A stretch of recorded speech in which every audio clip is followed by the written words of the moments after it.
Olá!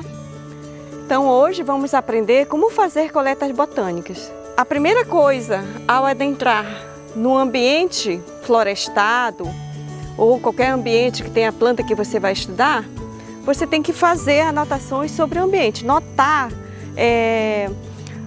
como é a floresta, a estrutura da floresta, o solo, que são todos fatores relacionados com a ecologia da planta.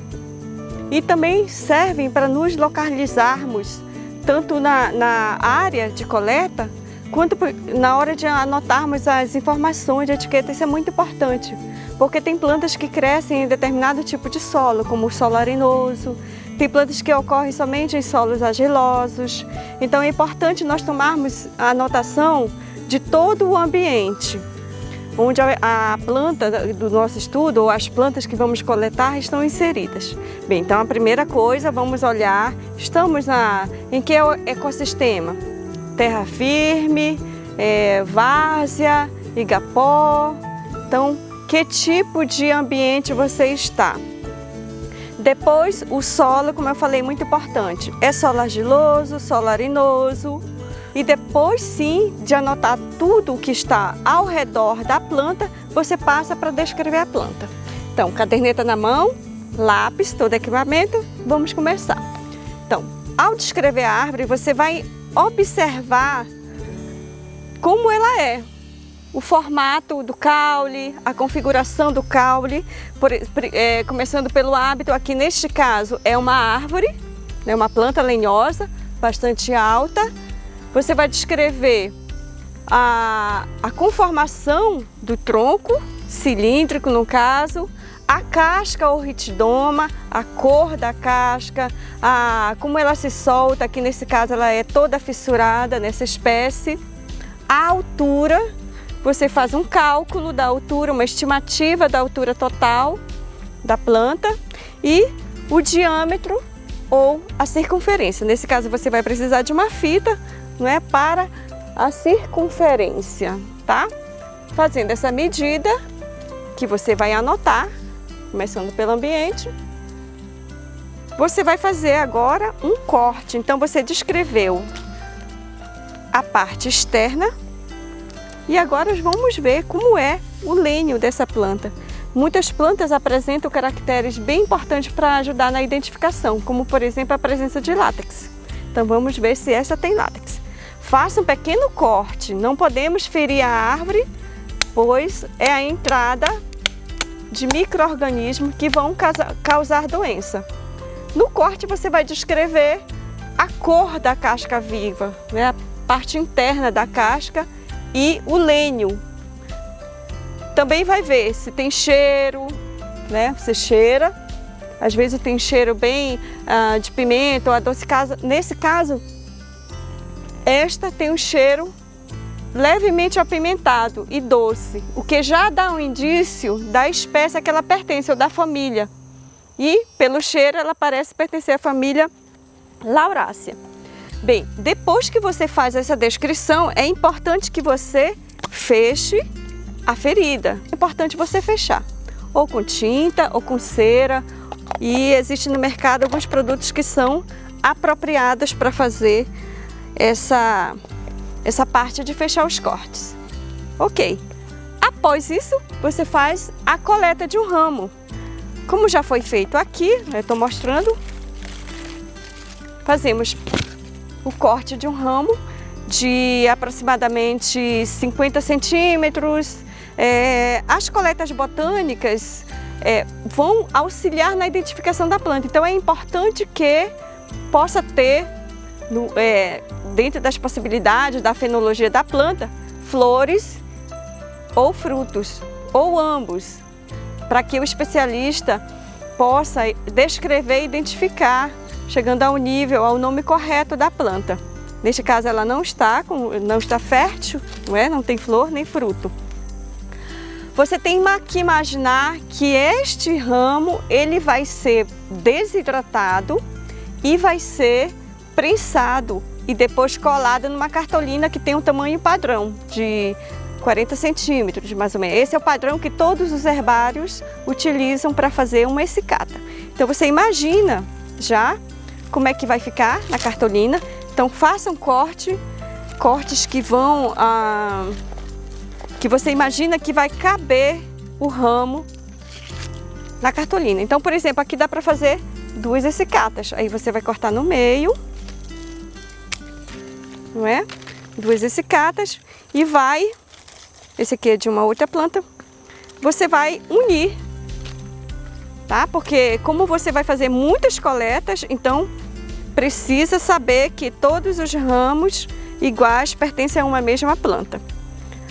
Então, passando a fita, eu não estou conseguindo tirar, mas você passa uma fita e dá a numeração de coletor ou a plaquinha quando a planta já está fechada, dê o número da planta e depois você dá um número de coletor. O que você vai descrever com a amostra na mão? Você vai descrever todas as características que durante o processo de secagem, de desidratação, vão ser perdidas. Por exemplo, você vai levar o caule? Não vai. Então, faça a descrição do caule. Assim como você já fez do ambiente, porque você não vai levar um ambiente, você vai levar informações sobre o ambiente. Caracteres como cor, odor, formato, principalmente de frutos que são carnosos. Ao desidratar vão perder a água, então vão perder também a forma e a cor. Então esses caracteres que vão perder nesse processo são muito importantes de serem anotados. O formato da folha não, porque vai permanecer, a filotaxia, os caracteres que vão junto e vão aparecer na essicata não são necessários. Muita atenção se a planta apresenta caracteres particulares, ou seja, que são só dela. Presença e ausência de látex, o cheiro, como eu falei, se tem o látex somente no caule ou nos ramos que você coletou, ou às vezes na folha. Tem algumas plantas que, como por exemplo, o abio, que vocês já devem conhecer, o abio ele tem um látex até na folha, tá? É importante. Flores que são muito pequenas, não é? Se tem uma particularidade também, você pode anotar, ou no fruto. Tem plantas que apresentam espinhos ou acúleos. Enfim, cada planta ela tem caracteres que só são dela e esses caracteres eles devem ser anotados. Todas essas informações, pense que muitas vezes o especialista não terá a possibilidade de ver a planta em campo. Então essas características vão ajudá-lo a imaginar aquela planta e vai ajudá-lo com todas essas informações que tem a chegar ao nome científico. Tá? E especialmente se ele vai também, a partir dessas informações, ver se é uma espécie nova, ou seja, que ainda não tem um nome, é uma descoberta nova para a ciência e, portanto, essa descrição, quanto mais detalhada, melhor para complementar com as descrições de estruturas mais finas das flores, para, enfim, escolher um nome e publicar essa descrição de uma espécie nova para a ciência.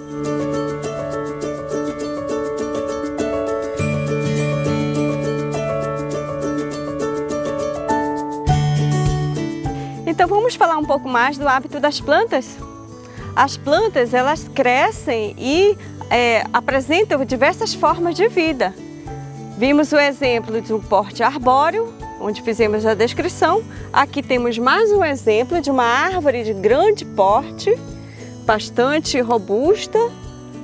Temos também arvoretas, plantas menores, geralmente com diâmetro que dá para abraçar com as mãos, a altura é menor e elas sempre ficam abaixo da copa das árvores de grande porte, e por isso nós chamamos de árvores ou arvoreta de subbosque.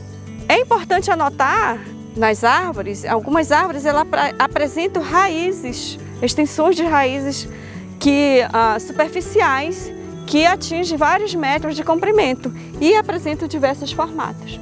Outro hábito bastante interessante são os cipós ou lianas, que podem apresentar dimensões mais finas, às vezes herbáceas inclusive, ou lenhosas, e com formatos bastante característicos. O formato de um cipó pode muito ajudar na identificação das plantas. E é claro que você também tem que anotar como ele está, se ele se enrola no hospedeiro, que é a planta onde ele está suportando, ou se ele cresce e ao atingir uma grande altura, lança ramos que se enroscam nos ramos da árvore hospedeira, como é o caso desse cipó aqui. É importante que quando você for coletar um cipó, observe bem aonde está a copa deste cipó, qual é o hospedeiro e faça a distinção correta das folhas e flores do hospedeiro e do cipó. Isso é fundamental. Para quê? Que a coleta sua pertença somente àquela planta e não seja mista. Isso vai causar erro na publicação de um inventário florístico, de uma flora.